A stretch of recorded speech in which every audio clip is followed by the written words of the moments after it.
اعوذ باللہ من الشیطان الرجیم، بسم اللہ الرحمن الرحیم۔ آج کا ہمارا موضوع جو ہے وہ سوشل میڈیا استعمال کرنے والوں کے لیے آیت اللہ حسن زادہ آملی، جو کہ ایک بہت بڑے عالم اور عارف ہیں، ان کی کچھ مخلصانہ نصیحتیں ہیں،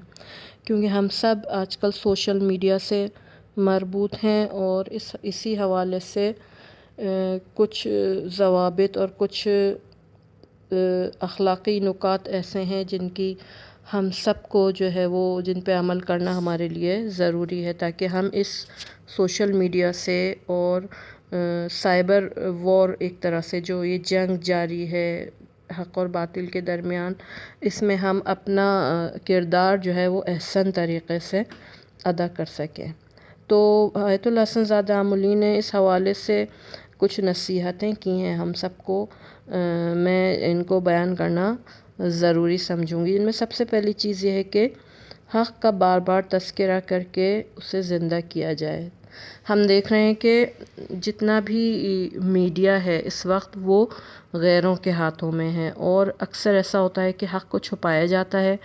اور باطل کو آشکار کیا جاتا ہے۔ تو سوشل میڈیا پہ کام کرنے والوں، یا جسے کہتے ہیں کہ جہاد کرنے والوں کی یہ ذمہ داری ہے کہ حق کا بار بار تذکرہ کیا جائے اور اس کو بیان کیا جائے۔ دوسرے نمبر پہ جو ہے وہ آپ بیان فرماتے ہیں کہ باطل سے اجتناب کے ذریعے اس کی بیخ کنی کیجیے۔ مثال کے طور پر ہم اپنے مظلوم بھائیوں کا تذکرہ کر کے یمن میں، کشمیر میں، فلسطین میں باطل جو قوتیں ہیں ان کا چہرہ بے نقاب کر کے جو ہے وہ مدد کر سکتے ہیں۔ اس کے علاوہ یہ کہ غیر شرعی اور حرام تصاویر سے پرہیز کیا جائے، کیونکہ یہ تصاویر انسان کے مردہ ہونے کا جو ہے وہ دل کے مردہ ہونے کا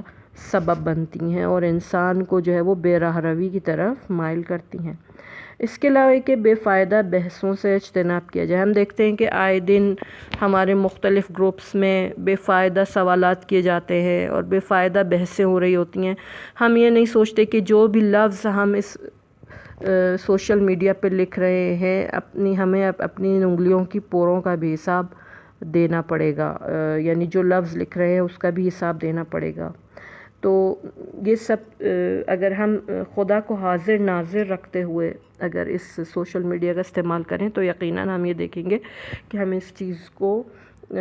اس کو ایک بہتر وسیلے کے طور پر اور دین کی بہتر تبلیغ کے طور پر ہم اسے استعمال کر سکتے ہیں۔ اس کے علاوہ دین، عبادات، مقدس اقدار، افراد، اقوام اور ملتوں کو جو ہے وہ ان کا مذاق نہ اڑایا جائے اور ان کا نشانہ نہ بنایا جائے۔ یہ چیز بھی ہمیں بہت زیادہ عام ملتی ہے سوشل میڈیا پہ،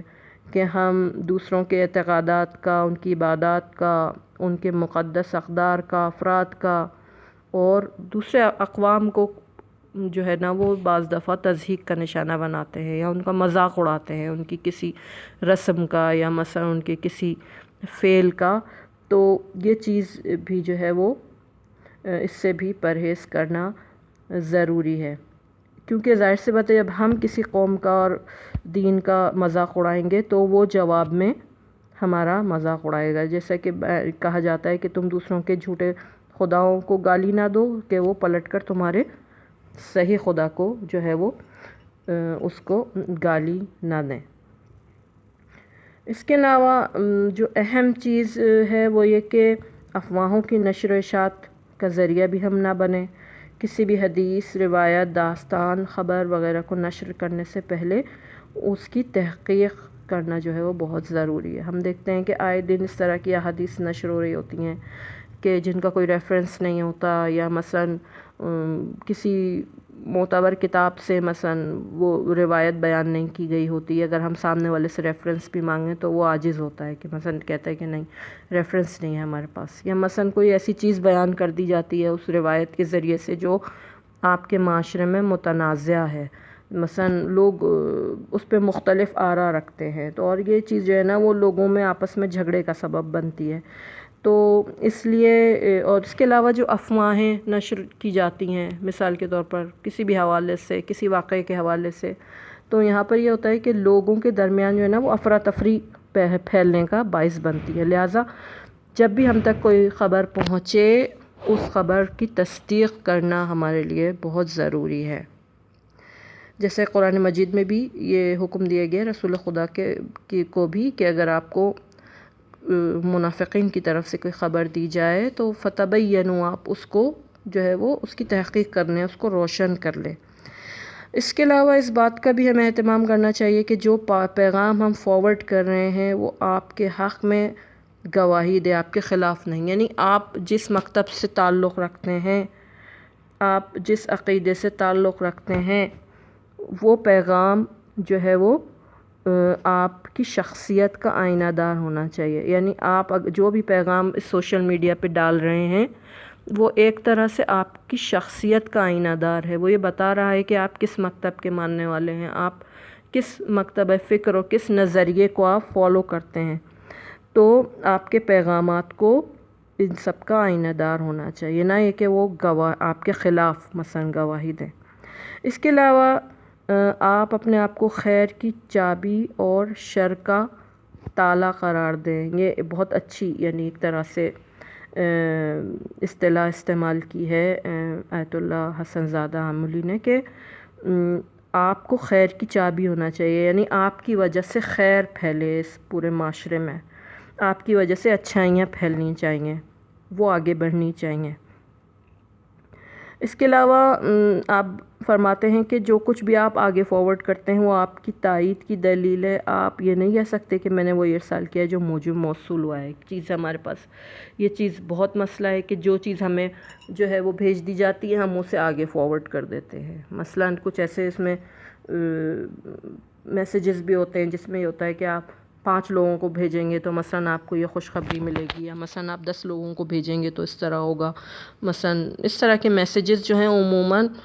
جو ہے وہ صہیونی ہاتھوں کی کارستانیاں ہیں، اور وہ مسلمانوں کے عقائد کو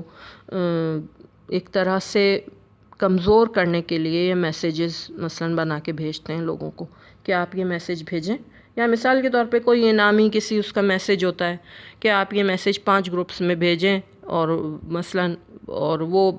اتنے لوگوں کو وہ کریں تو مثلا آپ کو موبائل فون ملے گا، یا مثلا اس طرح کی کوئی چیز ملے گی۔ تو یہ سب میسیجز جو ہیں آپ کو ایک طرح سے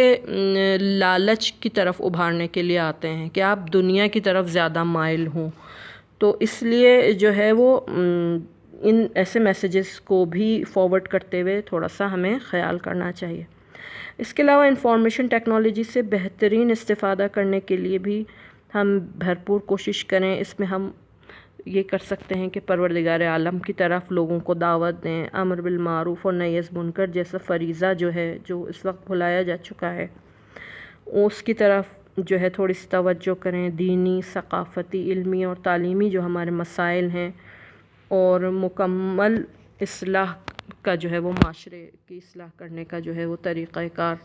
جو ہے وہ ہم اس انفارمیشن ٹیکنالوجی سائبر اسپیس کے ذریعے سے انجام دے سکتے ہیں، اور اس کے لیے ہمیں اپنی نیت کو بالکل درست اور خالص کرنے کی ضرورت ہے۔ یعنی جس طرح سے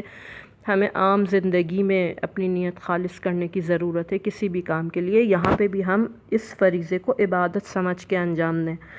اس کے علاوہ اظہار حق کے لیے آپ لحاظ کرنے سے پرہیز کریں کہ مثال کے طور پہ فلاں جو ہے نا وہ منسٹر ہے، یا فلاں جو ہے وہ اتنے بڑے عہدے پہ فائز ہے، یا فلاں میرا رشتہ دار ہے، کیونکہ دین اور حق جو ہے وہ ہر چیز پر ہمارے لیے مقدم ہونا چاہیے۔ ہمیں دین اور حق کی خاطر جو ہے وہ آواز بلند کرنی چاہیے، چاہے اس میں ہمارا نقصان بھی کیوں نہ ہو۔ اس کے علاوہ سب سے اہم چیز جو آقا فرماتے ہیں کہ آپ کی پروفائل پکچر جو ہے وہ آپ کے پیغامات اور آپ کی شخصیت کا آئینہ دار ہوتی ہے۔ اکثر ہم یہ دیکھتے ہیں کہ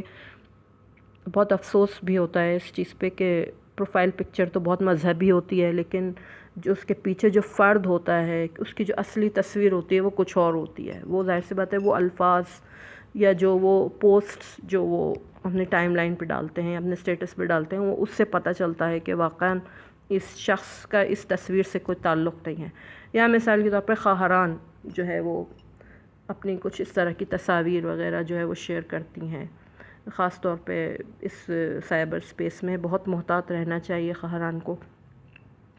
کہ ہر نامحرم کے کسی مثلا ان باکس میں آنے والے پیغامات وغیرہ کا جواب نہ دیں، اور خصوصاً برادران بھی، اگر کوئی خواہر آپ کی فرینڈ ریکویسٹ کو ایکسیپٹ کر رہی ہے تو اس کا یہ مطلب نہیں ہے کہ اس کو آپ سے کوئی دلچسپی ہے، صحیح؟ ہمیں یہ سوچنا چاہیے کہ ہم اس سائبر سپیس کا اسی طرح حصہ ہیں جیسے کہ اس حقیقی دنیا میں حصہ ہیں۔ مثال کے طور پہ اگر آپ کو راہ چلتے کوئی سلام کرے تو آپ یہ سمجھیں گے کہ اس کو مجھ سے کوئی کام ہے، یا اس کو مجھ سے کوئی دلچسپی ہے تو اس نے مجھے جو ہے نا وہ سلام کیا ہے۔ نہیں، ممکن ہے کہ راہ چلتے آپ کو کسی نے سلام کیا، یہاں پہ بھی یہی اسی طرح ہے کہ اگر آپ نے کسی کی مثلا پروفائل دیکھ کر کہ آپ اس کے ان خیالات سے استفادہ کر سکیں جو وہ وہاں بیان کر رہا ہے، یا اس ٹائم لائنز پہ آنے والی پوسٹ سے استفادہ کر سکیں جو وہ وہاں دے رہا ہے، تو ہمارا صرف یہ مقصد ہے اس سائبر سپیس میں آنے کا کہ ہم ایک دوسرے کے اچھے خیالات سے اور اصلاحی جو پہلو ہیں ان سے ہم استفادہ کر سکیں، نہ یہ کہ ہم ذاتی جو ہے وہ سلام دعا کا ذریعہ بنا لیں اس کو، یا خدا نخواستہ کسی غلط سمت جو ہے وہ ہم چل پڑیں۔ یہ چیزیں جو ہیں آپ دیکھ رہے ہیں کہ جتنے بھی اس وقت جو سائبر کرائمز پیش آ رہے ہیں وہ اسی وجہ سے پیش آ رہے ہیں کہ اخلاقیات کا خیال نہیں رکھا جاتا۔ اس فضا میں ہم خدا کو حاضر و ناظر نہیں سمجھتے، جس طرح کہ ہم اس شاید ظاہری یا حقیقی دنیا میں بھی نہیں سمجھتے، اس طرح ہم وہاں تو سمجھتے ہیں کہ کیونکہ ہماری شکل ہی نظر نہیں آ رہی اور ہمارے بارے میں کسی کو کچھ بھی معلوم نہیں ہے تو ہم جو دل چاہے یہاں پہ کر سکتے ہیں۔ تو ایسا نہیں ہے، یہ اس دنیا کا بھی حساب کتاب اسی طرح ہی ہوگا جس طرح سے ہماری اس حقیقی دنیا کا حساب کتاب خدا کے یہاں ہوگا۔ تو لہٰذا خدا کو حاضر ناظر سمجھتے ہوئے اس خاردار جو ہے وہ وادی میں قدم رکھیں اور اس کو اپنی اور دوسروں کی اصلاح کا ذریعہ بنائیں۔ السلام علیکم ورحمۃ اللہ وبرکاتہ۔